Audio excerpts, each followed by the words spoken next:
de la Escuela de Posgrado de la Universidad Continental. Sean bienvenidos al seminario virtual El modelo de competencias directivas de servir ante la cuarta revolución industrial de la Maestría de Recursos Humanos y Gestión Organizacional, organizado por la Escuela de Posgrado de la Universidad Continental, y que contará con la participación de Andrés Corrales Angulo, gerente de desarrollo de la Escuela de Posgrado de la Universidad Continental, a quien saludo y agradezco por haber aceptado nuestra invitación. La Maestría en Recursos Humanos y Gestión Organizacional, enfocada en el sector público, está diseñada en base a 5 ejes temáticos que articulan las diferentes asignaturas y permiten el desarrollo de las competencias de conocimientos técnicos, habilidades y actitudes que corresponden a la gestión profesional de las personas y las organizaciones. Te recordamos que iniciamos nuestra maestría en Recursos Humanos y Gestión Organizacional este mes de agosto. Estamos compartiendo en el chat el URL para mayor información. Aprovecho de mencionar que el presente seminario virtual se está transmitiendo en vivo en forma adicional al Zoom a través de las cuentas de Facebook de la Escuela de Posgrado de la Universidad Continental. La dinámica que vamos a seguir en esta noche será contar con la exposición de Andrés Corrales Angulo por un lapso de 40 minutos y posteriormente daremos pase a la ronda de preguntas, las cuales podrán realizar en el chat. También les recuerdo que podrán acceder a la constancia por este seminario virtual, para lo cual al terminar el mismo les pediremos respondan una breve encuesta. A continuación, paso a presentar a nuestro ilustre expositor. Andrés Corrales Angulo es gerente de desarrollo de la Escuela de Posgrado de la Universidad Continental, es gerente de desarrollo de la Gerencia Pública de Servir, maestro en Gerencia Pública por la Universidad Continental, máster en Administración Pública por el UIOG adscrito a la Universidad Complutense de Madrid. Tiene una diplomatura de especialización en coaching profesional por la Pontificia Universidad Católica del Perú, certificación internacional como especialista en Administración de Recursos Humanos por competencias por el Instituto O'Higgins de Ecuador. Muchas gracias a Andrés Corrales Angulo por aceptar nuestra invitación. Puede iniciar su exposición. Muchísimas gracias, Miguel. En primer lugar, quisiera confirmar, por favor, que se ve mi pantalla y se me escucha bien. Sí, sí se ve la pantalla y se escucha perfectamente. Perfecto. No se ve mi video, eso sí, o sí se ve también.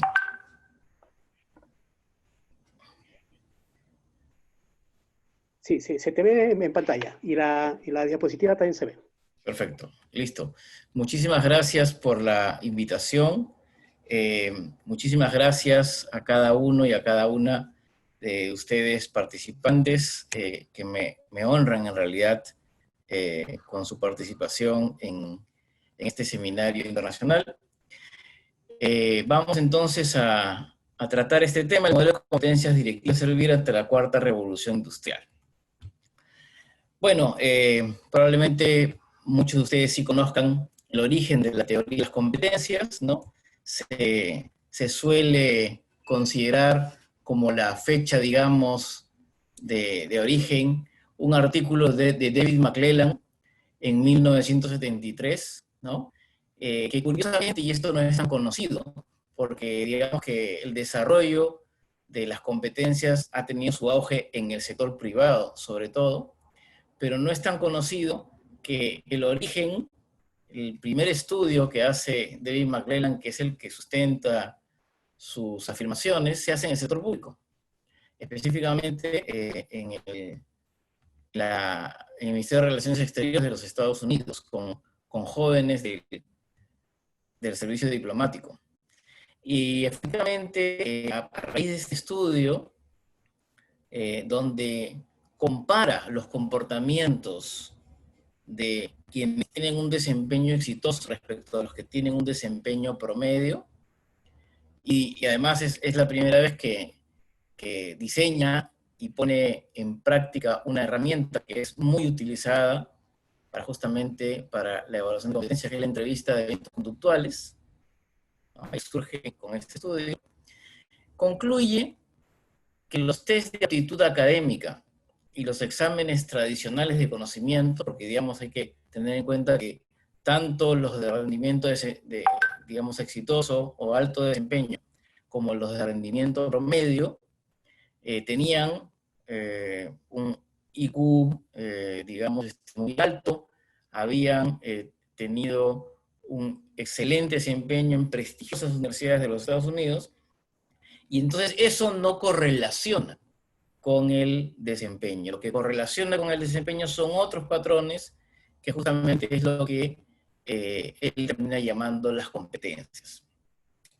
Hay algunas definiciones, Boyarski, uno de los discípulos de McClelland, ¿no? Señala una de las definiciones más usadas, que las competencias son características subyacentes a una persona causalmente relacionadas con una actuación de éxito en un puesto de trabajo, ¿no?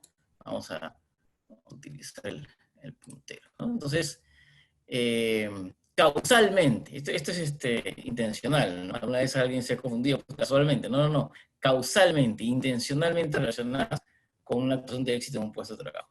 Es decir, hay una suerte de relación causal entre tener determinadas competencias y tener un desempeño sobresaliente.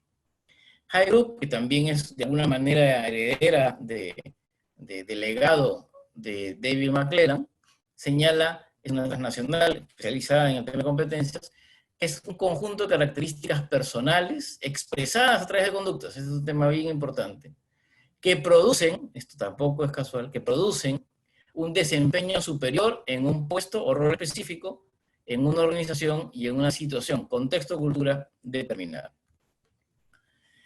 Alfredo Paredes, un consultor especializado también en el tema de recursos humanos, de Ecuador, señala que son todas aquellas características personales requeridas para desempeñar un conjunto de actividades claves en el más alto nivel de rendimiento, ¿no? Y aquí esto es interesante porque, digamos, de alguna manera esta definición da pie a una metodología que es la que se utiliza en los perfiles de puestos para identificar cuáles son esas actividades claves, ¿no? Y al identificar las actividades claves ya podemos identificar también cuáles son aquellas competencias necesarias.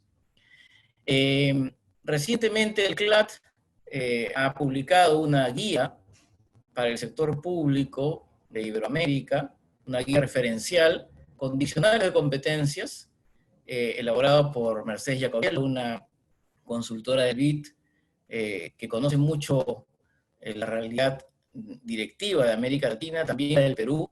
De hecho, ella fue autora de los últimos 2 diagnósticos de calidad del servicio civil peruano. Entonces, en este documento se señala que como definición de competencia, que es el desempeño observable, aquí también es bien importante, ¿no? Las técnicas para medir competencias se basan en la observación, es el desempeño observable en el propio puesto y equipo de trabajo, intencionalmente orientado, aquí nuevamente la relación causal, a alcanzar las metas esperadas en términos de valor público, situado en el contexto de la organización real. ¿Cuál es la definición que tiene Servir? Obviamente se basa en este marco teórico y ha acuñado esta definición, ¿no? Se define como las características personales que se traducen en comportamientos visibles para el desempeño laboral exitoso, involucrando de forma integrada el conocimiento, habilidades y actitudes. Eso es bien importante y muy claro. Entonces, las competencias involucran conocimientos, habilidades y actitudes, las cuales son el factor diferenciador dentro de una organización y contexto determinado. Entonces, teniendo en cuenta esta definición de Servir, son 3 las dimensiones de las competencias: conocimientos, habilidades y actitudes. Sin embargo, como hemos visto en el estudio de McClelland, la parte de conocimientos, o la dimensión de conocimientos, no es diferenciadora, no correlaciona necesariamente con el desempeño laboral exitoso. Si bien es una dimensión de las competencias, algunos la llaman competencias umbrales, porque justamente casi se van por el lado de los requisitos, ¿no? Y se ven, por ejemplo, en los perfiles de puesto, en la parte de la formación, los conocimientos requeridos. Pero lo que es realmente diferenciador en el desempeño laboral exitoso son las habilidades y las actitudes. Y así, digamos, con este marco teórico, se hicieron muchas validaciones, ¿no? Boyatsis trabajó como delegado, digamos, de McClellan, y a través de muchísimos estudios de campo en distintos tipos de organizaciones, del sector privado, pero también del sector público, sintetizó todas las competencias gerenciales, digamos, que demostraban que efectivamente correlacionaban con un rendimiento superior, agrupándolas en 6 clústeres, ¿no? La parte de competencias umbral, le llamó conocimiento especializado, como decía, lo que no es diferenciador, y lo que es diferenciador sería acción y manejo de metas, dirección de subordinados, liderazgo, enfoque en los demás y recursos humanos. Aquí, por supuesto, al interior de cada uno de los clústeres hay un nivel de detalle de las competencias, pero no vamos a andar hoy en ellas. Otros discípulos de McClellan, Spencer y Spencer, también hicieron lo propio, validaron en muchas organizaciones de distinto tipo, también del sector público, y identificaron 20 competencias que agruparon en 6 clústeres, ¿no? Igual hay una de competencias cognitivas como competencias umbral, y las demás, las diferenciadoras, logro y acción, atención y ayuda a los demás, impacto e influencia, habilidades gerenciales en general y efectividad personal. Pero a pesar de que había surgido en el sector público, la expansión del tema de las competencias se da básicamente en el sector privado y es tardíamente que llega al sector público. Llega más o menos de la mano con la aparición de los gerentes públicos, ¿no? Nosotros hemos escuchado hablar de gerentes públicos, sobre todo por el cuerpo de gerentes públicos, pero también hay el concepto de gerentes públicos en sentido amplio y en otros países también, pero eso no es algo tan antiguo en realidad, es relativamente reciente. Surgen los gerentes públicos como una suerte de tercer segmento entre la parte política, que nosotros ahora según la ley llamamos los funcionarios, y la parte profesional, que en los servicios civiles desarrollados se conoce como la burocracia. Es decir, son ese eslabón, esa bisagra entre la parte política y la parte profesional. Y surge sobre todo porque el Estado empieza a brindar servicios públicos crecientes, o sea, con una intensidad importante. Nosotros pensemos en los programas sociales, por ejemplo, que se basa mucho en la provisión de bienes y servicios públicos, ¿no? Entonces, efectivamente, ya cuando hay una provisión tan importante, tan significativa de servicios públicos por parte del Estado, se tiene que hablar normalmente pues de eficiencia, eficacia, efectividad, y entonces surgen las competencias gerenciales. De hecho, ya hay todo un marco que recomienda aplicar competencias gerenciales o directivas en el sector público, ¿no?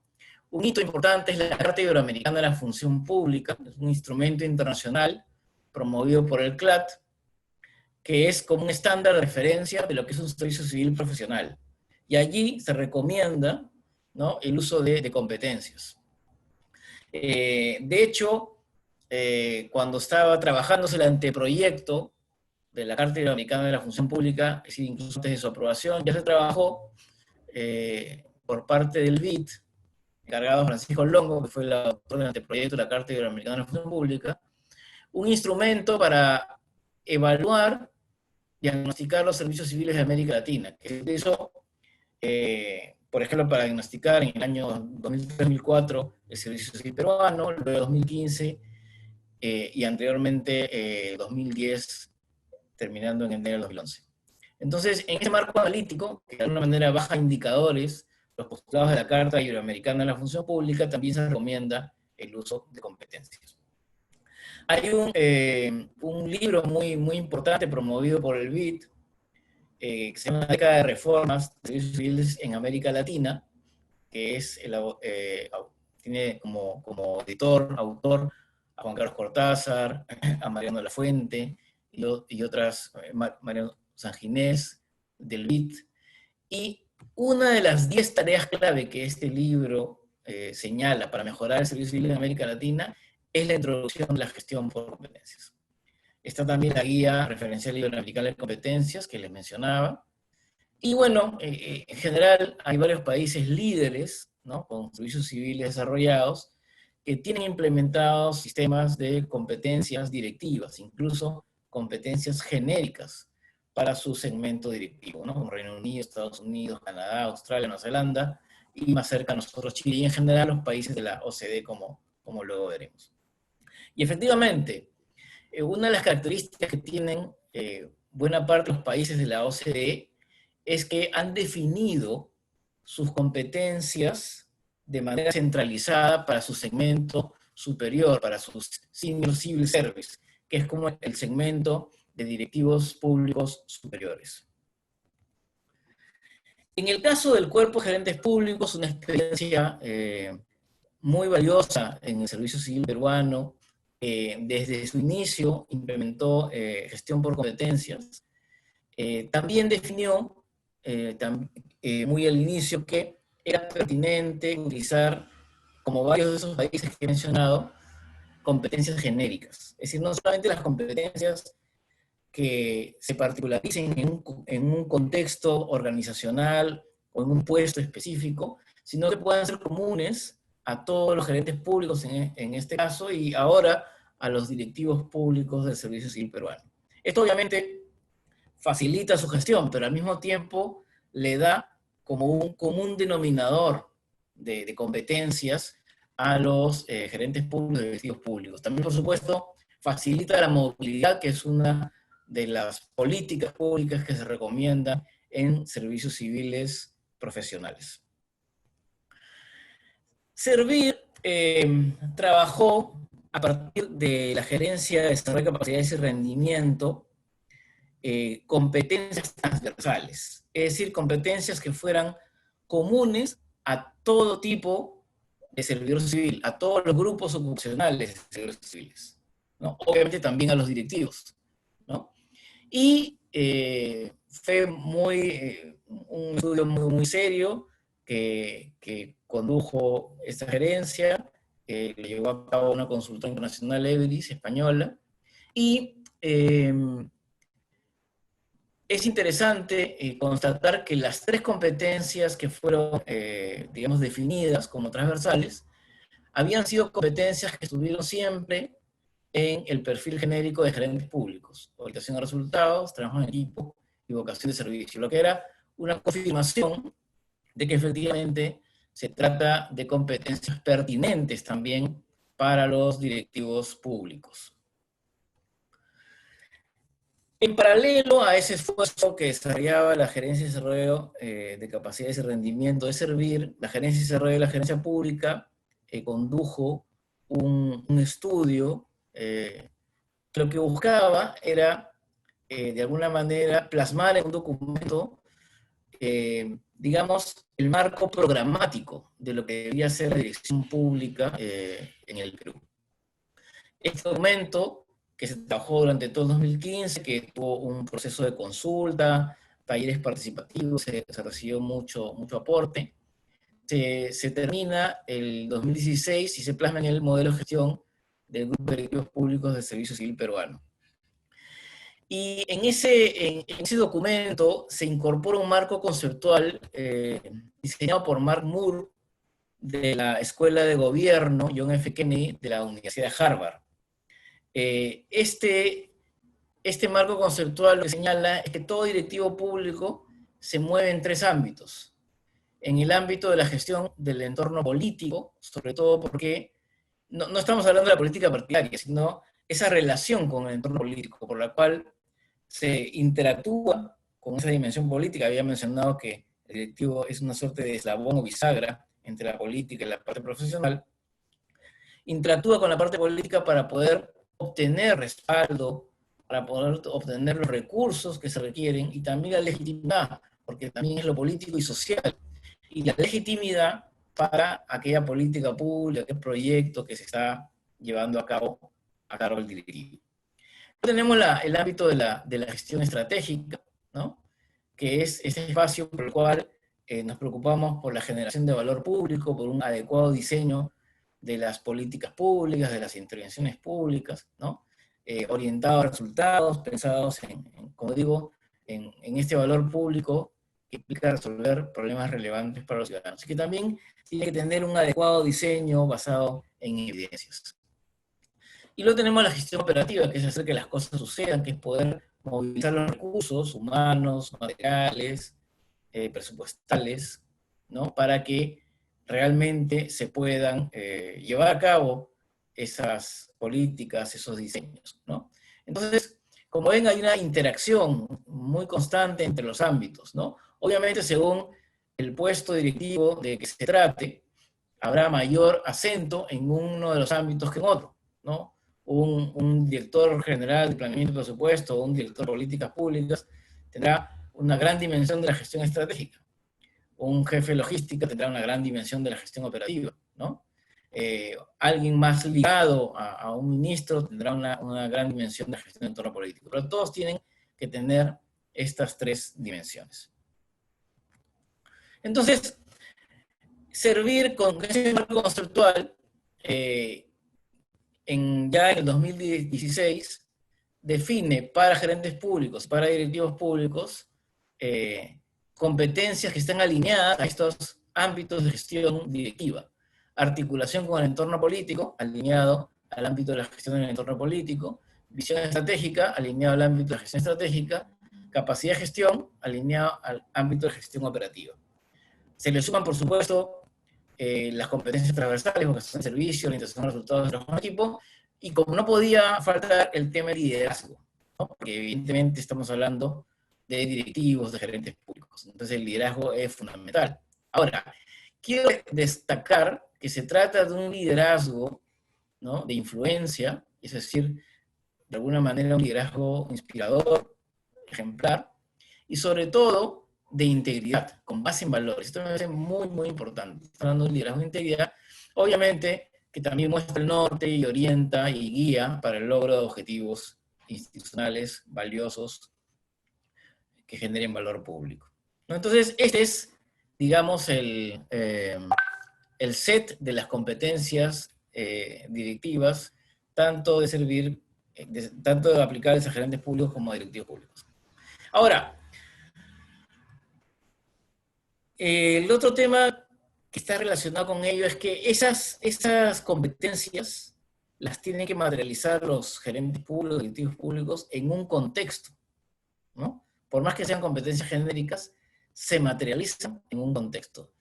Y resulta que el contexto en el que estamos viviendo se ha calificado como un mundo VUCA, ¿no? Es un acrónimo en inglés, ¿no?, por Volatility, Uncertainty, Complexity and Ambiguity, ¿no? Es decir, volátil, incierto, complejo y ambiguo.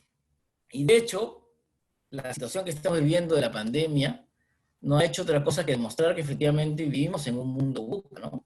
Un mundo volátil. Imagínense quién podría pensar hasta hace 5 meses que esto pudiera pasar en la dimensión que ha pasado, ¿no? No tenemos certezas, ¿no? Es realmente complejo, ¿no? Miren cómo las políticas de cuarentena no han tenido los resultados esperados. Qué complejo que es, digamos, tomar decisiones en el ámbito de las políticas públicas, ¿no? Y realmente es ambiguo porque hay, por ejemplo, en este tema de cómo lidiar con ello, podemos encontrar realmente opiniones muy diversas, ¿no?, sustentadas, ¿no?, sobre las políticas públicas. Entonces, realmente no es que haya una sola alternativa, una sola respuesta. Entonces, vivimos realmente en un mundo VUCA, ¿no? Pero lo que sí es claro, dentro de esa incertidumbre, es que es un mundo de la cuarta revolución industrial, ¿no? Es un mundo marcado por estas características, ¿no?, que todos ya de alguna manera vemos y somos parte de ellos, ¿no? El Internet de las cosas, vemos cómo ya grandes volúmenes de información se tienen que procesar, Big Data, vemos en la nube, quién no tiene información en la nube, la necesidad de ciberseguridad, vemos cómo ya se está robotizando en muchos procesos industriales y también de comunicación, ¿no?, como por ejemplo la inteligencia artificial.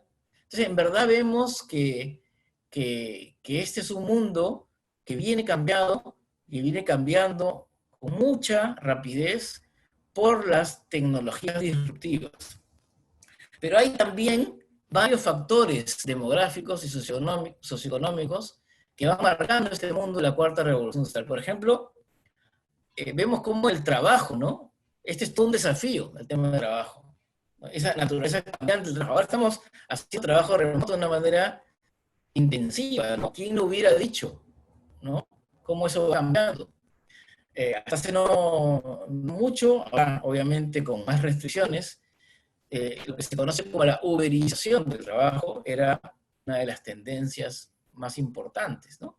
Es decir, esta suerte de trabajo que es un mix entre independiente y dependiente, hay de hecho discusión jurisprudencial sobre ese tema, ¿no? O personas que tienen trabajo, que le brindan sus servicios a distintos empleadores, digamos, ¿no? Al mismo tiempo. ¿Cómo va esto desafiando, digamos, el contexto, ¿no? La clase media, bueno, esta pandemia va a significar un duro golpe para la clase media, por supuesto. Hay muchas personas que van a volver a estar debajo de la línea de pobreza, pero en líneas generales tenemos una clase media que ha crecido mucho en las últimas décadas. Tenemos también el cambio climático, que es una realidad tremenda, que es uno de los digamos, de las tendencias más fuertes de Nuevo Mundo. Y miren la volatilidad geopolítica. Vemos nosotros cómo en los países desarrollados o en los países emergentes, la inestabilidad política, la incertidumbre política, esa volatilidad de las relaciones geopolíticas, cómo van cambiando de una manera tan impresionante, es otro de los signos de los tiempos. Pero sin duda lo que es más disruptivo, lo que son, digamos, estos drivers que van impulsando los cambios, son factores tecnológicos, ¿no? El internet móvil, ¿no?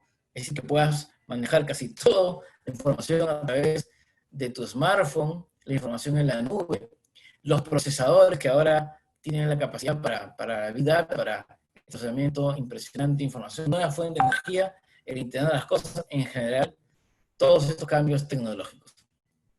Entonces, hay tecnologías que se conocen como tecnologías ADP por es un acrónimo en inglés, ¿no? Estamos hablando de tecnologías de producción digital avanzada, que son las que, digamos, hemos mencionado, ¿no? La Internet de las cosas, análisis de Big Data, la robótica, la inteligencia artificial, Internet de la nube, etc. Esas tecnologías disruptivas, ¿no? Resulta que marcan la cuarta revolución industrial, pero se vienen concentrando en muy pocos países. Son prácticamente 10 los países que concentran en todo el mundo lo fuerte de producción de las tecnologías ADP. El asunto es que las tecnologías ADP tienen el potencial de generar un impacto positivo en la sociedad, de generar nuevos y mejores productos. Por ejemplo, miren, nuevas soluciones para grupos que digamos, están un poco al margen, excluidos de los beneficios, como por ejemplo, equipos médicos a precios accesibles. ¿Cuán bueno puede ser eso? Lo estamos experimentando de una manera dramática y dolorosa en nuestro país. ¿Cuán bueno puede ser eso? Y las tecnologías ADP pueden lograr eso. Nuevos modelos de negocio, bienes que sean más amigables con el medio ambiente, incrementar la eficiencia en la producción también, pero de una manera ecoamigable, ¿no? Siendo más eficiente, etcétera, etcétera. Entonces, las tecnologías ADP tienen esas virtualidades. Pero estamos lejos. Miren ustedes este mapa, justamente de Naciones Unidas, de este reporte novísimo del presente año, que muestra los países que tienen color azul son los que concentran las tecnologías ADP, la producción. Y los que tienen un color un poquito en degradé, ¿no? Están, digamos, ahí en ese camino. Pero los que tienen un color más clarito son los que estamos muy lejos, muy rezagados en la producción de estas tecnologías ADP, como el caso de Perú, ¿no? Este es otro ranking el ranking de competitividad digital del año 2019, y es dramático, ¿no? De 63 países evaluados, el Perú ocupa el puesto 61, ¿no? En conocimiento son los subfactores, ¿no? Conocimiento digital, tecnologías digitales, ¿no? Y estar listos para el futuro digital de la cuarta revolución industrial. O sea, realmente acá tenemos un gap, una brecha tremenda, que digamos que es lo que haría, ¿no? Que nos deja totalmente rezagados en la producción de tecnologías ADP, con la posibilidad de solo convertirnos en importadores de tecnología, por supuesto, a precios más caros, ¿no? Sin desarrollar, digamos, nuestras capacidades y siendo siempre dependientes de esas tecnologías. Con lo cual, nuestra posibilidad de dar mejor calidad de vida a la población se reduce significativamente. Coursera, como conoce esta potente espacio, plataforma de educación digital, ha hecho un ranking también de las competencias a nivel global, ¿no? Y nos encontramos en el tercer, digamos, cuartil, el tercer segmento, dentro de los países emergentes, ¿no? Como la mitad, digamos, del potencial, ¿no? Lejos por ejemplo, Chile, que está con un 83% de potencial en el primer cuartil, ¿no? Si acá tenemos también un reto de desarrollo de las competencias que nos permitirían poder aportar a nuestra sociedad en este mundo digital. Según Coursera, en un estudio, hay 3 dominios de habilidades fundamentales del futuro, ¿no? Es un estudio del 2019, pero también es interesante cómo en lo que se refiere a negocios, obviamente la información es, digamos, las matrículas, los estudios en esta plataforma Coursera, que es amplísima, ¿no? En lo que es lo tradicionalmente de negocios va, digamos, disminuyendo, constante disminución. En cambio, en tecnología, ¿no? Va en crecimiento, ¿no? El networking digital, todo el tema de base de datos, interacción persona-ordenador, sistemas operativos, ingeniería de seguridad, ingeniería de software. Y data science, ¿no? Son las tendencias, digamos, de crecimiento y nos dan una pista de por dónde tenemos que ir creciendo también nosotros. ¿Cuáles son entonces las tendencias en cuanto a estas competencias, ¿no? La demanda de habilidades tecnológicas y de ciencia de datos está creciendo, mientras que la demanda de habilidades empresariales se está reduciendo, son unas áreas más demandadas, ¿no? El enrollment, la matrícula de cursos en tecnología aumentó un 13% desde el año 2018, con los mayores incrementos, como decía, en Computer Networking, base de datos, ingeniería de seguridad, ¿no? Dentro de Data Science, el mayor crecimiento está en Machine Learning y programación estadística, ¿no? En cambio, el enrollment, la matrícula en cursos de área comercial, ha caído un 11%, ¿no? Encabezado por una caída del 18%, tanto en comunicación como en ventas, ¿no? Esto nos da una idea de las tendencias. El Foro Económico Mundial, que anda siempre, digamos, oteando el horizonte de la cuarta revolución industrial, señala que estas son las habilidades del siglo XXI, que se necesita tener en el siglo XXI para poder movernos en este mundo de la cuarta revolución industrial. Innovación, pensamiento analítico, aprendizaje activo, ¿no? La competencia de aprender a aprender, esa competencia de aprendizaje autónomo, que nos lleva pues al aprendizaje a lo largo de la vida. Programación, ¿no? Esta es una competencia, digamos, tecnológica, digital, ¿no? Creatividad e iniciativa, resolución de problemas complejos, influencia social y liderazgo e inteligencia emocional. Estas son las llamadas habilidades del siglo XXI. Y efectivamente, acá es interesante ver, bueno, esas habilidades del siglo XXI y contrastarlas con las que van en declive, ¿no? La destreza manual, precisión y resistencia, habilidades de memoria, verbal, auditivas y faciales, gestión de recursos financieros, instalación de tecnología y mantenimiento, lectura, escritura, matemática, escucha activa, gestión de personal, la parte seguramente más operativa que estratégica, control de calidad y seguridad, coordinación y administración del tiempo, habilidades visuales, auditivas y habla, y el uso de tecnología para seguimiento y control, ¿no? Eso va en declive. Va en declive.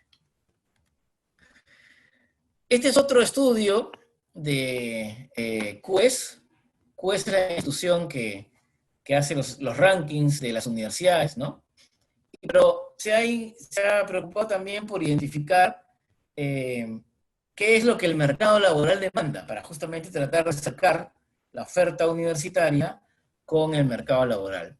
Y en base a encuestas digamos, a muchísimos empleadores, ha identificado que las competencias que más valoran los empleadores en las personas que contratan son solución de problemas, comunicación, trabajo en equipo, flexibilidad y adaptabilidad, relaciones interpersonales, data skills, competencias digitales, resiliencia y, digamos, competencias organizacionales y creatividad. Digamos que esas son las principales competencias en cuanto a valoración.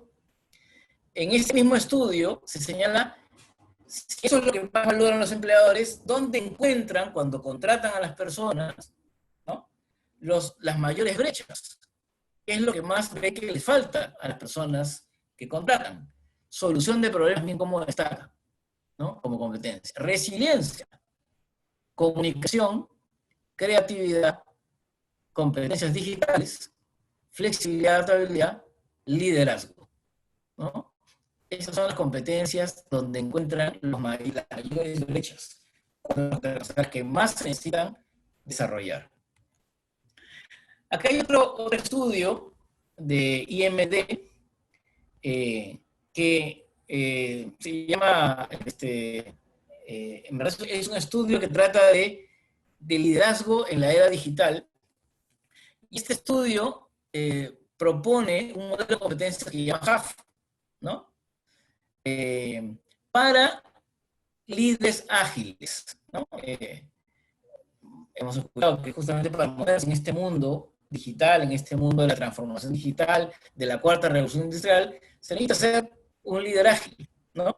Entonces, ¿cuáles son las competencias que han identificado que son distintivas? No son todas las que tienen que tener, pero son las diferenciadoras, las distintivas, las que no tienen los demás, los que tienen rendimiento promedio, sino las son diferenciadoras para moverse en este mundo de la cuarta revolución industrial. Humildad, adaptabilidad, ser visionario y engage, estar comprometido, ¿no? Y estas competencias la definen engage como yo estoy siempre en un modo de escucha, ¿no? Estoy siempre escuchando, atento, ¿no? Estoy siempre, digamos, recibiendo información, tendencias, estoy abierto, ¿no? Engage. Humildad. Acepto que hay otros que conocen cosas que yo no conozco. Es una humildad cognitiva. Es una humildad para saber que no lo puedo saber todo, no tener ningún problema en reconocerlo, pedir información, pedir ayuda, pedir consejo a mi equipo, a mis pares o a otros. Y eso obviamente me abre a estar mirando las tendencias, escuchar, también a poder aprender constantemente. Luego, ser visionario, ¿no? No quedarse en el corto plazo, en la coyuntura, no tener una visión clara es más importante que tener un plan de corto plazo detallado. Y adaptable, ¿no? Ser capaz de cambiar mi manera de pensar y ver que eso es una fortaleza más que una debilidad, ¿no? Eso también a veces se conoce como mentalidad emprendedora, no tener ningún problema en reconocer que me equivoqué, dejar esto que estaba haciendo y hacer algo de otra manera, ¿no? No ser testarudo, mantenerme en la misma idea y querer estirarme hasta el final, ¿no? Ahora, estas 4 competencias de líderes ágiles están asociadas con 3 comportamientos también. Por una parte, el tomar decisiones informadas. Tomar decisiones no solamente de manera intuitiva, sino tomarlas con evidencias, con análisis de data, no con data. Ahí la data cobra una gran importancia. Luego lo que conoce como hiperactividad, que es estar siempre, siempre conociendo las tendencias, siempre mirando lo que está pasando al interior de la organización, al exterior de la organización, lo que pasa en el medio local, en el mercado, lo que pasa internacionalmente, ¿no? Lo que pasa en el mundo. Se está siempre, pero digamos, no solamente internacionalmente, también localmente, ¿no? Eso también se conoce como una competencia local, ¿no? Por global y local. Y de ejecución rápida, ¿no? Estar siempre teniendo la potencia y la capacidad del músculo para que bajar las ideas a realidades en un corto plazo, ¿no? O sea, ser capaz de operativizar, de prototipar y testear e implementar rápidamente las ideas. Entonces, es un modelo de competencia de líderes ágiles para este mundo de la cuarta revolución industrial. Ahora, es interesante mirar cómo los países de la OCDE, los países más desarrollados, que tienen servicio civil más desarrollados que el nuestro, cuáles son las competencias que están presentes en sus perfiles, ¿no? Entonces miren ustedes, valores y ética, ¿no?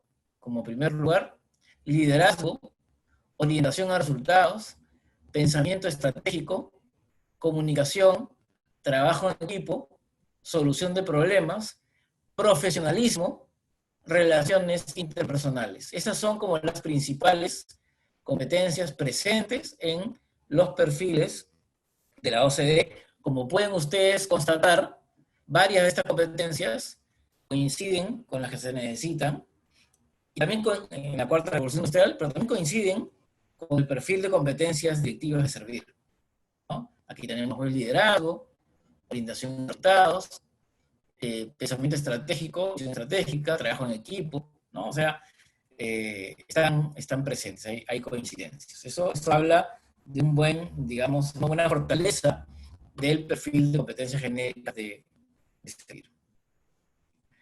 La OCDE tiene un marco conceptual, un framework para, digamos, este modelo de competencias, ¿no? Más allá de lo que está presente en los perfiles de los servicios civiles de países desarrollados, cuál es, en base a sus estudios, en base a, digamos, las tendencias que ve el mundo, en base a, digamos, cuál es la cultura organizacional deseada en los países de la OCDE, cuáles son las competencias que se requieren. Entonces, ha dividido los tipos, digamos, de servidores civiles en 4. Los que desarrollan políticas públicas o diseñan políticas públicas, los que trabajan con ciudadanos directamente, los que, digamos, trabajan generando redes o colaboración con la sociedad civil, con el sector privado, ¿no? Con la academia, ¿no? Con otros niveles de gobierno, y digamos lo que es la relación con la tercerización, de alguna manera, es decir, la gestión de los contratos, de las contrataciones públicas que tiene la administración pública. Y según cada uno de ellos hay identificado algunas competencias. Hay algunas que son como de umbral, más propias de la burocracia, lo que se conoce como el expertise profesional, no lo mencionaremos, eso es lo típico, digamos, sino que más bien hay que mencionar lo que es más ligado a la orientación estratégica o las capacidades de innovación. Entonces, por ejemplo, para los que diseñan políticas públicas es muy importante la prospectiva. No quedarnos en el corto plazo. El diseño de la política pública no puede ser solo para corto plazo. Tiene que ser para mediano y largo plazo, para hacer un cambio, ¿no? También basarse en evidencias, ¿no? Basarse en evidencias. O sea, hay que, digamos, no ser intuitivo. O sea, hay que poner pues, línea base, hay que poner métrica, ¿no? Para diseñar las políticas públicas. Y ser resiliente, porque a veces no se van a tener resultados en el corto plazo. Y hay que aguantar. Hay que ser, si nos estamos basando en evidencias, si hay un diseño técnico adecuado, ¿no? Si estamos trabajando para el mediano y largo plazo, hay que soportar, aun cuando no tengamos resultados en el corto plazo o cuando las voces digan, abandona eso es un fracaso, ¿no? Hay que tener resiliencia, ¿no? Y en lo que se refiere a la innovación, buscar nuevas herramientas para hacer política, ¿no? No hacer siempre todo de la misma manera, ¿no? Y obviamente en un entorno digital eso implicará, ¿no? Incorporar herramientas digitales. Luego está el trabajo con los ciudadanos, ¿no? ¿Cómo podemos, y esa es una competencia, cómo podemos comprometer a los ciudadanos, ¿no? A mejorar las políticas públicas, a mejorar los beneficios que las políticas públicas dan. ¿Y eso qué significa? Eso significa hacerlos partícipes, ¿no? Involucrar a los ciudadanos. Tener esa capacidad para escuchar al ciudadano, para involucrarlo, para llamarlo y hacerlo partícipe. Y en cuanto a capacidad de innovación, está en la misma sintonía, ¿no? La co-creación, ¿no? O sea, no solamente crear las políticas, decisiones en gabinete, sino hacerla de la mano, codo a codo, digamos, con los ciudadanos, involucrándolos en el diseño y en la solución de los problemas públicos, ¿no? Y hacerlo involucrando a la mayor cantidad posible de ciudadanos. Luego está el tema de este networking, digamos, de alguna manera, esta labor horizontal, ¿no? Que también implica, en lo que se refiere a la orientación estratégica, ser capaz de encontrar esos consensos, ¿no? De alinear objetivos y encontrar en qué podemos coincidir, ¿no? Y también alinear recursos, alinear acciones, trabajar en equipo, pero con otras entidades, ¿no? Coordinar, generar, obviamente, implica generar confianza, ¿no? Ser digno de esa confianza. Y luego, en lo que se refiere a las capacidades de innovación probablemente he dicho, y el tema de las plataformas, sobre todo las plataformas digitales, de cara al ciudadano. Finalmente, lo que se refiere a la gestión de los contratos, ¿no? En lo que se refiere a la orientación estratégica, el ser capaz de digamos, desarrollar los mercados, porque nosotros estamos en un contexto de mucha desconfianza entre el sector privado y el sector público, por distintas razones, varias justificadas. El asunto es que no puede vivir divorciado el sector público del sector privado, ¿no? La generación de... Ahora ha sido muy claro, ¿no? El gobierno regional y el gobierno nacional, las municipalidades, están preocupadas de cómo ayudar al sector privado a que pueda reactivar la economía. Porque finalmente, el reactivador de la economía, el que genera riqueza a través de la generación de empleo y que genera productividad y competitividad, es el sector privado. Entonces, ¿cómo promovemos que haya un mercado competitivo, un mercado, digamos, capaz de brindar buenos servicios, ¿no? ¿Cómo evitamos la concentración de proveedores? ¿Cómo tratamos de desarrollar a través de distintas políticas que haya más proveedores que puedan servir o brindar servicios al Estado, pero de una manera competitiva, abierta, transparente, ¿no? Y luego está, digamos, todo lo que es la propia gestión, digamos, ágil, gestión, digamos, expeditiva, ¿no? De la relación con los proveedores, ¿no? No, pues cosas como que te voy a pagar cuando no hay de promedio ningún tema de corrupción, pero hay la lenidad, digamos, de que ya el Estado se apura hasta que tiene el bien o el servicio y de ahí el pago, que se muere lo que se tenga que demorar y que estén las calendas griegas. O sea, cómo más bien buscamos ser, digamos, también ágiles en el desarrollo de toda la cadena de producción a través de los contratos de bienes y servicios. La OCDE también, haciéndole un zoom al tema de innovación, señala que estas son las 6 competencias clave para innovación en el sector público, ¿no? Ser lo que se llama alfabeto digital, ¿no? Cómo, digamos, podemos basar las decisiones en data y evidencia, ¿no? Y para eso hay que analizar la data, ser capaz de hacerlo, construir sistemas que puedan reunir, sistematizar, almacenar data correcta para luego poder ser analizada, poderla comunicar transparentemente, digamos, hacer del usuario el centro de las políticas públicas, ¿no? Lo que pasa por involucrarlo, ¿no? La iteración, esta posibilidad que rápidamente desarrollo, testeo, ajusto, ¿no? Y voy y vengo, ¿no?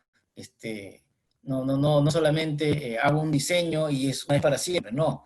Tengo que poder irlo testeando, ajustando en el camino, ¿no? Perfeccionándolo. Una suerte de insurgencia, de rebeldía, ¿no? De no aceptar, pues, de que hay que hacer las cosas así porque siempre se han hecho así.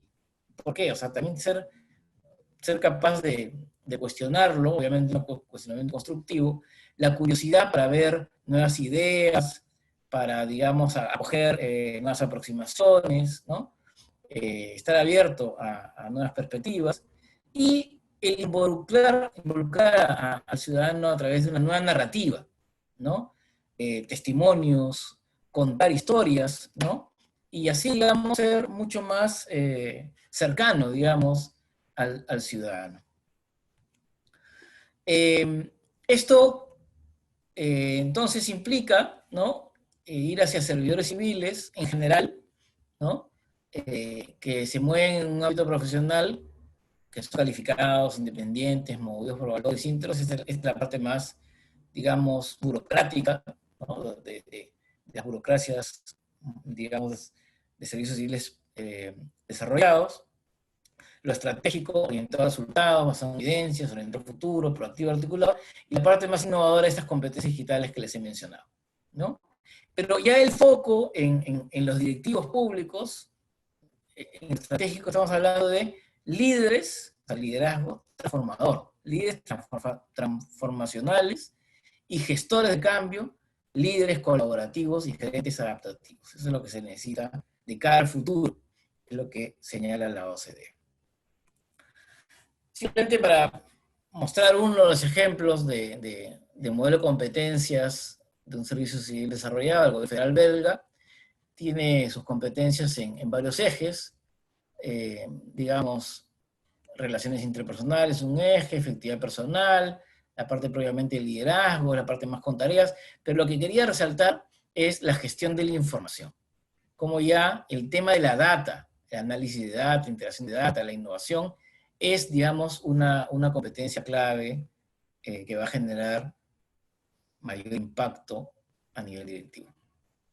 Entonces ya para terminar, justamente aprovechando que efectivamente hay es una recomendación de los especialistas en competencias, que las competencias se puedan ir actualizando, de repente ya es una oportunidad en que Servir pueda mirar a la luz de este nuevo contexto su sede de competencias, y obviamente a través de un estudio, como siempre se ha hecho, como siempre lo ha hecho Servir, un estudio riguroso para actualizar las competencias, pueda revisar el set de competencias que tiene, que, como hemos mencionado, tiene varias fortalezas y varias coincidencias con el nuevo contexto, pero de repente incorporar algunas competencias que la cuarta revolución industrial requiere. Entonces, hecho este simple match, digamos que obviamente no pretende ser otra cosa que sugerente y, digamos, y poner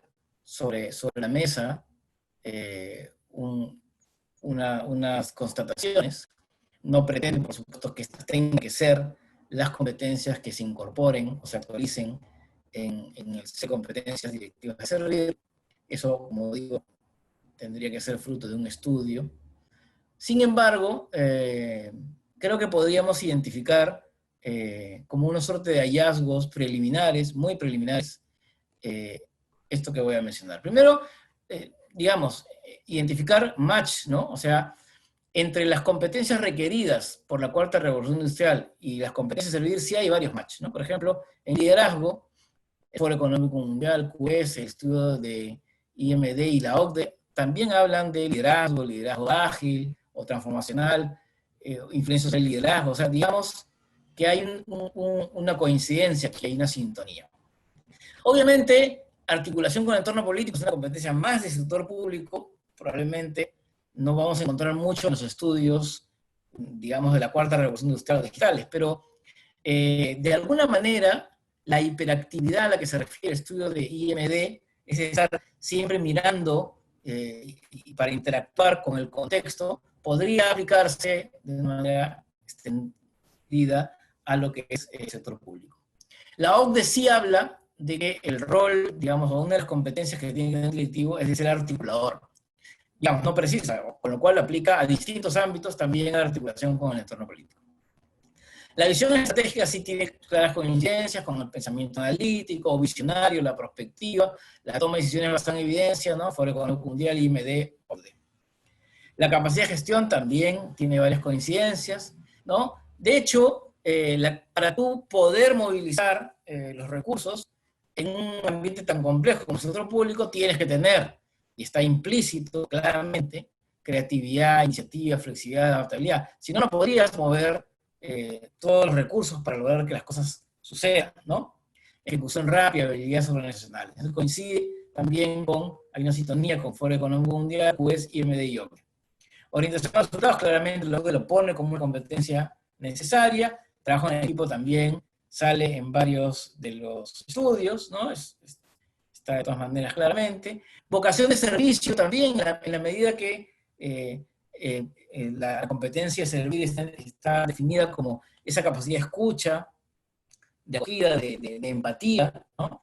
Y en ese sentido hay una coincidencia con estar comprometido a la inteligencia emocional, literativo, ¿no? Centrada en el usuario y empatía. Pues, Foro Económico Mundial y la OCDE. Hay algunos que podrían estar implícitos, ¿no? Hay algunas competencias que salen claramente. Por ejemplo, acuérdense que uno de los gaps principales es solución de problemas complejos, que también sale en el Foro Económico Mundial. Es decir, es una competencia clave, resiliencia también. Estas dos competencias podría ser que estén implícitas en alguna de las competencias de servir, ¿no? Porque claro, digamos, tú para poder articular con el entorno político tienes que ser resiliente o estar dispuesto a resolver problemas complejos, ¿no? Para digamos, mostrar capacidad de gestión. También tienes que tener esta capacidad de solucionar problemas complejos, o para tener orientación a resultados. En un contexto de complejidad, si no tienes la capacidad de resolver problemas complejos, probablemente no vas a conseguir los resultados. Sin embargo, son tan importantes, desde lo que ha salido en los rankings, tan importantes estas dos competencias, que creo que convendría explicitarlas, hacerlas explícitas, como parte del set de competencias directivas. Y hoy hay una que, digamos, creo que se cae de madura, digamos, por todo el contexto de la cuarta revolución digital, que es un contexto muy digital. Es decir, competencias digitales, ¿no? Creo que no podría entenderse que esté implícita en capacidad de gestión, por ejemplo. Creo que muy bien vale la pena hacerla como una competencia explícita, porque además incluye varios despliegues.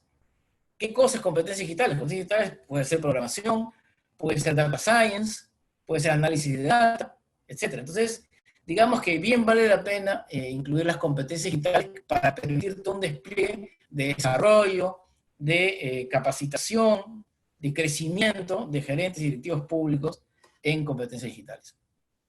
Y luego está como otra competencia que también no es explícita, el aprendizaje activo, aprender a aprender y la humildad cognitiva que sale en el Foro Económico Mundial en el estudio de IMD.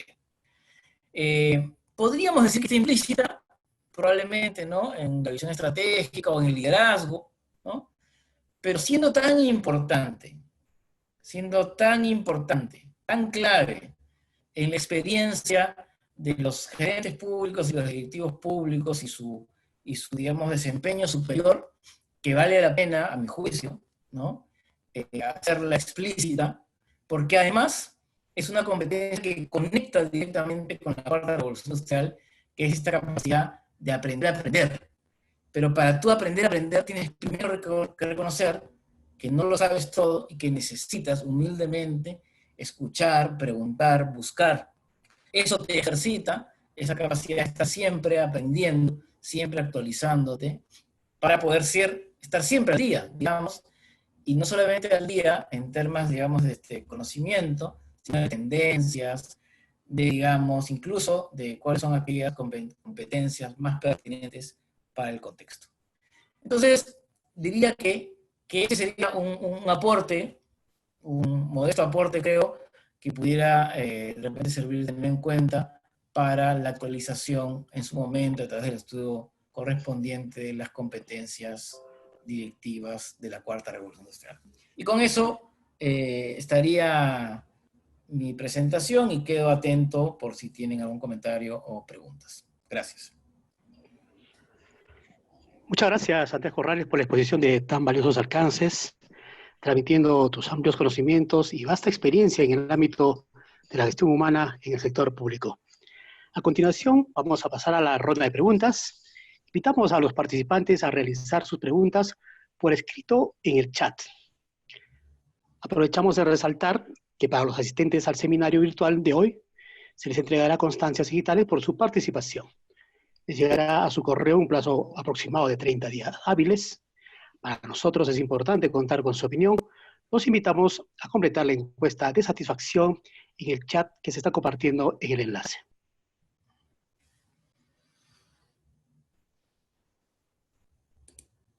Muy bien, ya tenemos preguntas entonces. Alejandro Alvarado pregunta al expositor: ¿por qué aún se percibe una resistencia por parte de las entidades públicas de asignar a gerentes públicos? Bueno, primero un saludo a Alejandro. Un gusto, gracias por participar, estar aquí. Bueno, yo no sé si esa pregunta correspondería que la responda yo ahora, en mi condición que ya no estoy en servir, pero podría, lo que puedo, digamos, contestar es a la luz de mi experiencia y lo que desde ya mi rol, mi gorro de ciudadano puedo ver, ¿no? A ver, yo creo que esta es una respuesta compleja, ¿no? Porque no es una sola causa, una sola razón, ¿no? Hay múltiples factores, creo yo, que explican eso. Una primera cosa es que no hay que olvidar que nuestro servicio civil todavía es débil, ¿no? Ha mejorado sustancialmente desde la creación de Servir y su implementación. O sea, cuando uno compara el servicio civil previo a Servir, sin ente rector del empleo público, sin tribunal de servicio civil, ¿no? Con todo lo valioso que el servicio civil significa en seguridad jurídica, en predictibilidad, en derechos, ¿no? Sin cuerpos gerentes públicos, sin políticas, o sea, sin la rectoría de Servir, sin el fortalecimiento de las oficinas de recursos humanos, sin todo lo que se ha avanzado en capacitación, gestión de rendimientos. En verdad, es un antes y un después, claramente. Pero a pesar de todo el trabajo bueno y dedicado y muy profesional que Servir lleva a cabo, tenemos que reconocer que todavía nuestro servicio civil está lejos de ser un servicio civil profesional, ¿no? Todavía, y eso, digamos, un poco todos lo experimentamos, ¿no? Hay muchos vicios, ¿no? Muchos vicios. Hay muchos espacios todavía de administración pública, de clientelismo, ¿no? De relaciones que se conocen en la literatura como spoil system o de patronazgo, ¿no? Donde las relaciones son fundamentalmente de lealtad incondicional a la autoridad, que encuentra en el mecanismo de la confianza política, que como ustedes saben, en la mayoría de organizaciones públicas, entre el 70 y el 100% de los puestos directivos se cubren por confianza, ¿no? Entonces, los gerentes públicos, de alguna manera, como se basan en meritocracia, son una restricción a esa discrecionalidad, ¿no? Y digamos que no le son funcionales a las personas que desean mantener la discrecionalidad de corto plazo, de designar y remover libremente a personas de su confianza política. Entonces, digamos que ahí hay una clara explicación, y esa ese contraste entre meritocracia digamos, y confianza política es una tensión que se da en todo el mundo, ¿no? Y está ampliamente estudiado, ¿no? Y bueno, yo creo que esa es una explicación, ¿no? Otra explicación, yo creo que va por el lado de... Todavía hay espacios donde no se conoce lo suficiente esta posibilidad que hay de contar con gerentes públicos, ¿no? Creo que ahí falta todavía un poco más de difusión, sobre todo por la alta rotación que hay. Entonces, claro, hay una difusión, hay gente que lo conoce, pero luego, digamos, cambian las personas, vienen unas personas que no lo conocen, entonces tienen un conocimiento a veces distorsionado, ¿no? Entonces, yo creo que darse a conocer, que todavía falta mayor difusión para que se conozca los gerentes públicos, ¿no? Y digamos que ahí yo creo que hay dos explicaciones importantes. Y la tercera es que falta todavía un mayor respaldo político, en general, ahora sí lo puedo decir libremente, en general a la implementación del servicio civil profesional, ¿no? Y a todo lo que signifique meritocracia y todo lo que signifique, digamos, un mejor desarrollo gerencial en el sector público, profesional, ¿no? A la propia implementación de la ley de servicio civil. Falta mayor respaldo político y falta mayor respaldo ciudadano, porque también los ciudadanos todavía no conocen todo lo que significa y no terminan de apoyarlo como debería apoyarse.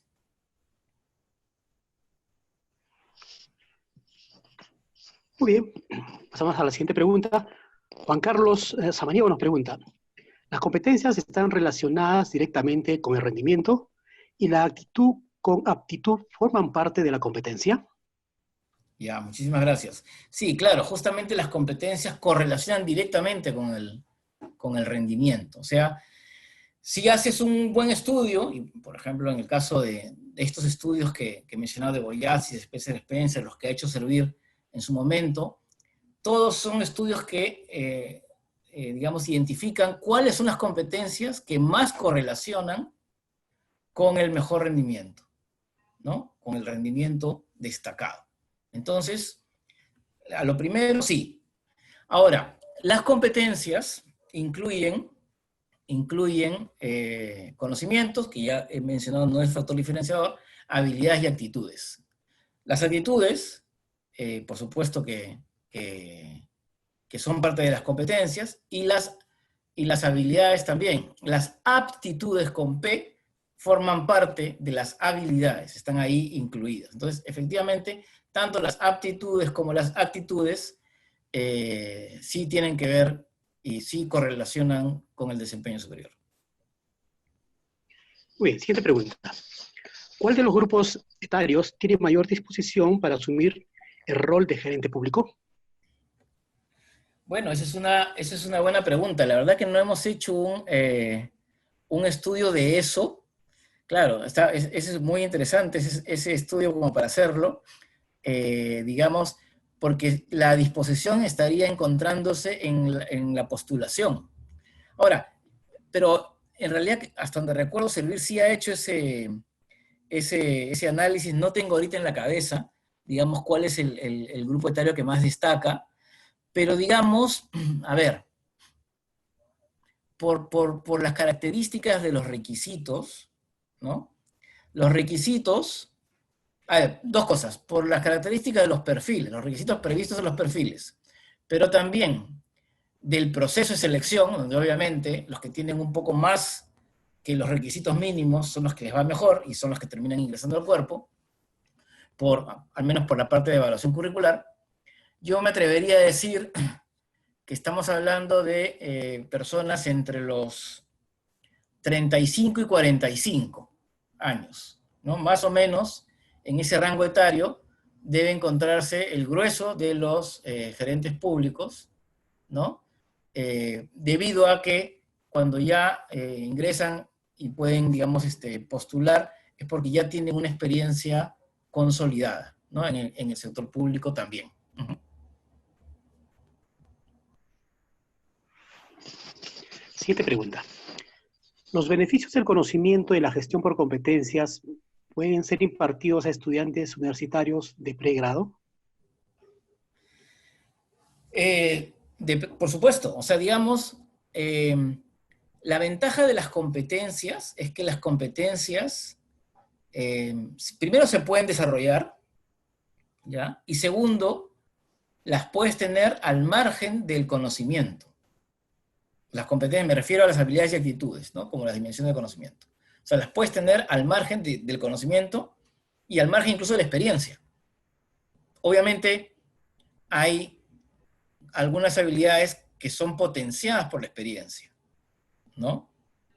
La capacidad de gestión, por ejemplo, obviamente es una competencia que se potencia con la experiencia, ¿no? Pero digamos, un estudiante de pregrado bien podría desarrollar su competencia de trabajo en equipo, de orientación a resultados, de pensamiento, de visión estratégica, ¿no?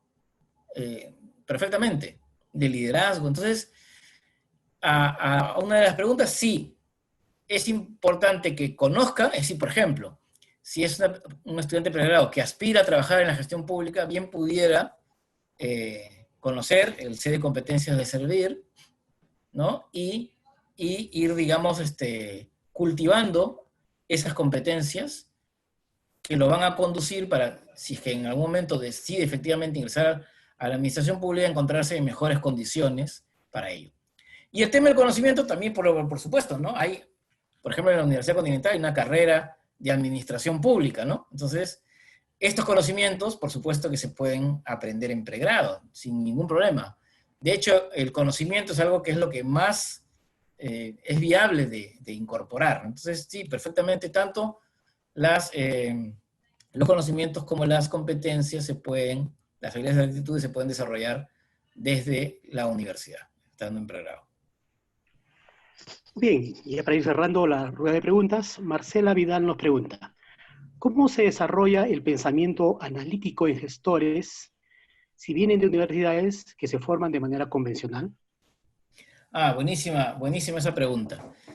Muy buena, porque efectivamente el pensamiento estratégico no se desarrolla con una educación convencional memorística, por ejemplo, ¿no? Donde yo estoy ante un docente que es, digamos, una eminencia, una autoridad, y yo solamente tengo que escuchar, tomar nota y en el examen responder tal cual me lo ha dicho.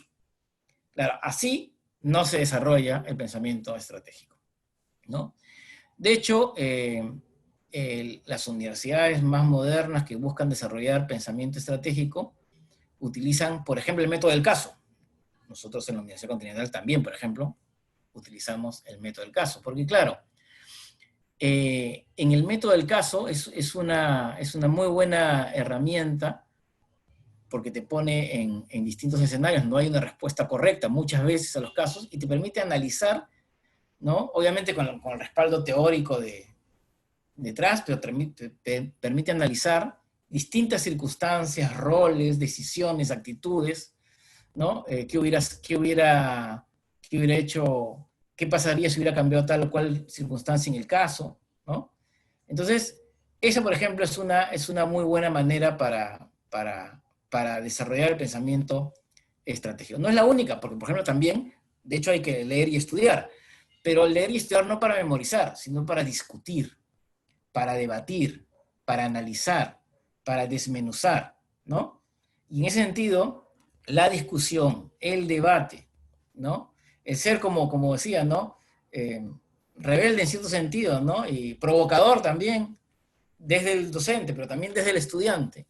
Eso es una parte muy importante, ¿no? Las discusiones, los debates son partes importantes. Y leer, pero leer para saber, digamos, escudriñar, para desmenuzar, para discutir, ¿no? Entonces, ya no es una lectura para memorizar, para aprenderme de memoria algo. Es una lectura para leer entre líneas, para ver lo que está detrás, para discutir con el autor cuando estoy leyendo, ¿no? Entonces, esas son algunas estrategias, digamos, para el desarrollo del pensamiento estratégico. Ok, y para ir cerrando, nos preguntan, según su experiencia, un especialista en gestión de personal o gestión humana en el sector público, ¿podría incursionar satisfactoriamente en el sector privado? A ver, sí, sí podría, pero hay que, digamos, premunirse de algunas ayudas. Y aprovecho para hacerlo de ida y vuelta, ¿ya? Aprovecho la pregunta para hacerlo de ida y vuelta.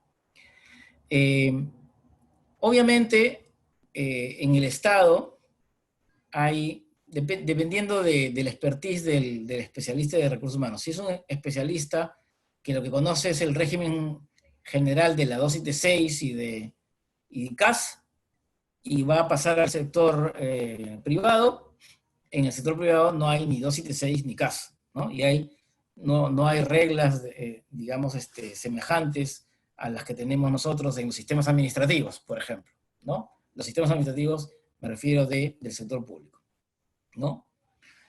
Entonces, claro, pero como he dicho, eso que es conocimiento, se puede conocer, se puede aprender, no es tan complejo de aprender, ¿no? En cambio, ¿qué cosa, si es que ha aprovechado bien su experiencia en el sector público, este gestor, le puede servir en el sector privado? Lo principal es la mirada estratégica, pero ahí sí tengo que decir que no en todas las áreas de recursos humanos del sector público se tiene mirada estratégica, ¿no? Según los propios análisis que ha hecho Servir, la mayoría de oficinas de recursos humanos todavía desarrolla predominantemente funciones operativas. Si eso lo trasladas al sector privado, ahí sí no vas a aportar y no vas a durar. Porque en el sector privado, ya hace mucho tiempo, sobre todo en empresas medianas a grandes, la mirada de recursos humanos es una mirada estratégica. Es decir, es cómo desde los procesos de gestión de personas contribuimos con que la organización logre sus objetivos estratégicos, ¿no? Alcance su valor, digamos, en el mercado. Entonces, si eso, en el core del negocio, si eso no lo ha desarrollado en el sector público, sí le va a costar mucho en el sector privado. En cambio, si has tenido en el sector público una mirada estratégica de recursos humanos, ¿no? Y has ido desarrollando los distintos procesos de gestión humana, sobre todo con acento estratégico, más bien yo diría que te va a ir bien en el sector privado. ¿Por qué? Porque la complejidad que tiene el sector público es mayor que en el sector privado. Entonces, si has podido lidiar con esa complejidad del sector público, podrás lidiar, digamos, con la complejidad del sector privado, ¿no? Obviamente hay algunas distinciones, ¿no? Por ejemplo, el tema del lucro. En el sector público a veces, digamos, se relativiza el logro de las metas. En el sector privado las metas son innegociables, ¿no? Entonces, si tú logras las metas, tú te mantienes en el sector privado. Si no logras las metas, te vas, ¿no? O sea, y ese nivel de estrés y de orientación a las metas es un poco distinto, mucho más demandante en el sector privado. Entonces, como digo, sí te puede ir bien si es que tienes estos cuidados, ¿no? De haberte desarrollado en varios procesos del subsistema de recursos humanos, haber tenido sobre todo un desarrollo estratégico de gestión humana, ¿no? Y un acento muy importante hacia metas. Si tienes eso, te va a ir bien. Y decía la vuelta, ¿no?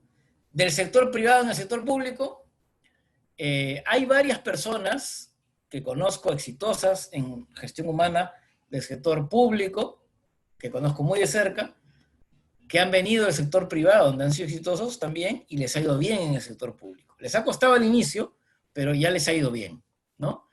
Porque hay una serie de competencias, como por ejemplo, esta mirada estratégica, también esta orientación a resultados y a metas, ¿no? Del sector privado, que es aporte, ¿no? Pero claro, Las restricciones.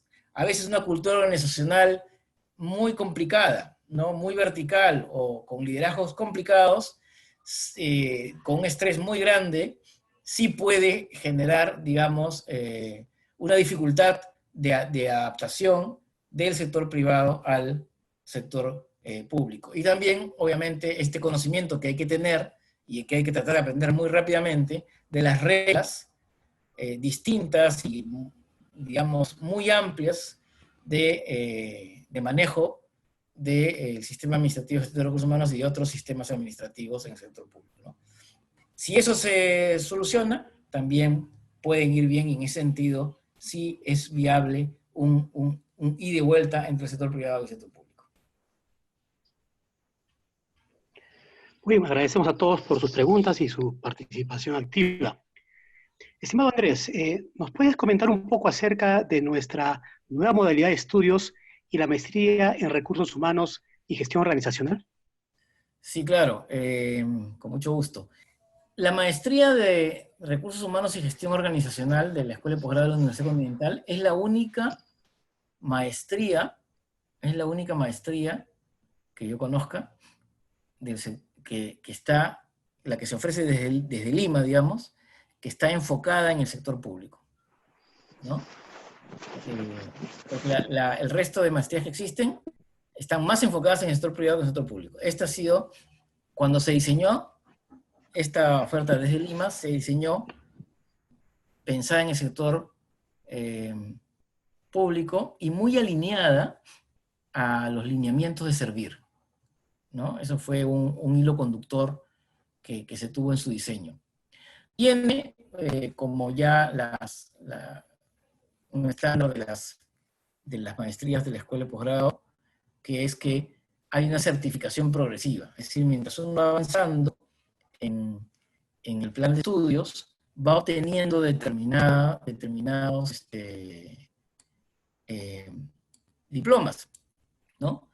Y eso es una de las ventajas que tiene esta maestría. Se divide en 5 ejes temáticos todas las asignaturas. Modernización de la gestión de las personas es el primer eje temático, ¿no? Ahí tienen las asignaturas que se ven. Bueno, y van a ver, por ejemplo, que está muy alineado a generar servir, pero también al tránsito hacia el régimen de la Ley de Servicio Civil. Modernización del Estado y Sistema de Recursos Humanos, se presenta todo el sistema. Mapeo de puestos, mapeo de procesos y dotación, ¿no? Entonces aquí pueden ver, esto está totalmente alineado al tránsito. Elaboración de perfiles de puestos, tanto para el tránsito como que aplica a CAS y a 728, digamos, en su caso, ¿no? Valoración de puestos y elaboración de cuadro personal de la entidad, este está alineado con el tránsito. Concurso de selección de personal, que podría aplicar para CAS y también para el régimen de la Ley de Servicio Civil. Y tecnologías de la información aplicadas a la gestión de recursos humanos, bueno, muy alineado con lo que estábamos mencionando en esta exposición, ¿no? Es decir, cómo las tecnologías tienen una aplicación concreta en gestión humana. El segundo eje temático es desarrollo y rendimiento, donde se ve desarrollo de las personas, ahí se ve todo el tema de gestión de la capacitación, pero también carrera, la línea de carrera ahora se va a reinstalar con la nueva carrera pública, ya hay personas que están en carrera, y cultura y clima organizacional, que también son procesos del subsistema de recursos humanos. Servir ha desarrollado unos instrumentos, ¿no?, para medición y mejora de la cultura y clima organizacional, que son como fundamentales también. El desarrollo potencial del talento, cómo identificamos las personas que tienen alto potencial y las ayudamos a lo largo de su línea de carrera. Estrategias de retención y compensación, que se puede hacer en compensación no económica, además de hablar de la compensación económica, sobre todo en el nuevo régimen de la Ley de Servicio Civil. Algunas herramientas para el desarrollo de las personas, como coaching, o sea, se van a dar elementos de coaching, programación neurolingüística, estilos de pensamiento para aplicar en el liderazgo. Como todos saben, no todos pensamos lo mismo, no todos somos iguales, entonces el liderazgo tiene que ser un poco situacional, ¿no?, dependiendo de las características del equipo. Gestión del rendimiento, aquí vamos a ver muy alineados a las directivas, a las guías de servir para gestión del rendimiento, ¿no? Y vamos a tener un seminario muy práctico para ver casos concretos prácticos en evaluación de desempeño y cómo encararlos, ¿no? Luego está el eje de competencias, miren, muy alineado a lo que hemos conversado hoy día, gestión por competencias, ¿qué significa? ¿Qué significa tener un modelo de gestión por competencias? ¿No? Liderazgo de gestión de equipos de alto rendimiento, ¿no? Desarrollo de habilidades directivas, varias de las que hemos mencionado hoy día. El tema de comunicación interna es otro proceso de gestión humana, ¿no? Como saben, muy poco desarrollado, pero vital, ¿no? Sobre todo para gestión del cambio, para el mismo proceso de tránsito. Negociación y manejo de conflictos laborales, como esta es una herramienta fundamental, bueno, sobre todo los que tienen relación con sindicato, ¿no? Acá se ven varios tips importantes con personas experimentadas. Técnicas cuantitativas para la toma de decisiones. Hemos hablado que una de las competencias claves es poder tomar decisiones basadas en evidencias. ¿Ya? ¿Cómo se procesa eso? ¿Qué podemos utilizar de manera accesible para tomar decisiones basadas en evidencia? Y gestión de la interculturalidad, porque no somos un país, pues, homogéneo en términos culturales, ¿no? Somos un país heterogéneo. Entonces, esa riqueza y diversidad cultural tiene que ser considerada, ¿no?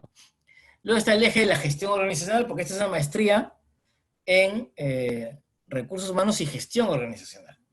Entonces acá se ve todo lo que es la teoría de las organizaciones y diagnóstico organizacional, temas de planeamiento estratégico, cómo se articula, ¿no? Con gestión humana, gestión del cambio, acá todo lo que es gestión, cambio cultural, cambio organizacional, gestión de procesos, ¿no? Gestión del poder en las organizaciones, esta es una variable que es particularmente importante en el sector público, ¿no? Ética y responsabilidad social, ética hacia adentro y ética y responsabilidad social hacia afuera de la organización, y la consultoría en recursos humanos, ¿no? Es decir, esto es también un poco que responde a aquella pregunta, si me puedo mover también en el ámbito del sector privado. Es decir, si alguien deseara, ¿no?, poner su consultora o trabajar en una consultora, probablemente para darle consultoría en temas de recursos humanos al sector público, o no solo al sector público, también al sector privado, cuáles son los lineamientos, cómo se organiza. Hay varios tips y personas que hacen esa labor de consultoría nos van a dar ese apoyo. Y el último eje de derechos individuales y colectivos, ¿no? Donde vamos a ver el tema de derecho laboral, claramente, ¿no? La legislación laboral pública y privada, el régimen disciplinario, ¿no? Ese es un tema fundamental porque las áreas de recursos humanos, si bien no están en el día a día, tienen que ponerle un ojo al tema, dado que ahora es un proceso de gestión humana, ¿no? Y se aplica a la ley servir. Y el tema de negociación colectiva, que también ya hay un decreto de urgencia, un marco normativo, ya es un tema que se aplica en el sector público. Seguridad y salud en el trabajo, que ahora ha cobrado una importancia muy grande, y la parte de talleres, seminarios de casos de legislación laboral, régimen disciplinario, negociación colectiva, donde vamos a hacer casuística y vamos a resolver todas las dudas y todas las distintas circunstancias que se presentan, ¿no? Bueno, hay algo de la plana docente, Marcelo Samanos, el gerente general de Servir, bueno, quien habla, Magín Viviano, que ha sido actualmente gerente de capital humano en la Contraloría, ha sido director general de recursos humanos de la ONP, que fue la primera entidad en hacer las 4 etapas del tránsito al régimen de la ley de servicio civil. Luego también tenemos como otros docentes, Eduardo Alfaro, director general de recursos humanos del Ministerio de Salud, ha sido director general de recursos humanos del Ministerio de Vivienda, ¿no? O sea, amplia experiencia en recursos humanos. También ha sido director general de recursos humanos del Ministerio de Educación, imagínense, o sea, tremendos, grandotes sectores. Evelyn Camacho, que ha sido jefa de recursos humanos en la OEFA, que fue una de las, también creo, me parece que fue la segunda o tercera entidad que hizo el tránsito a las 4 etapas del tránsito a la ley civil. Actualmente es subgerente de Bienestar y Relaciones Laborales de la Contraloría, ha sido directora general de Recursos Humanos del Ministerio de Transportes y Comunicaciones. Frida Marticorena, una excelente consultora que brinda servicios tanto al sector privado como al sector público, ¿no? Realmente es una experta en todos los temas de gestión humana. Ángel Portugal, un experto en la parte más normativa tanto de derecho laboral 728 como los regímenes generales del sector público, ha sido jefe de recursos humanos en la PCM, ha trabajado en Servir también, en la gerencia de políticas del servicio civil. Y bueno, y tenemos también otros docentes que tienen una experiencia muy amplia tanto en el sector público como privado. Entonces,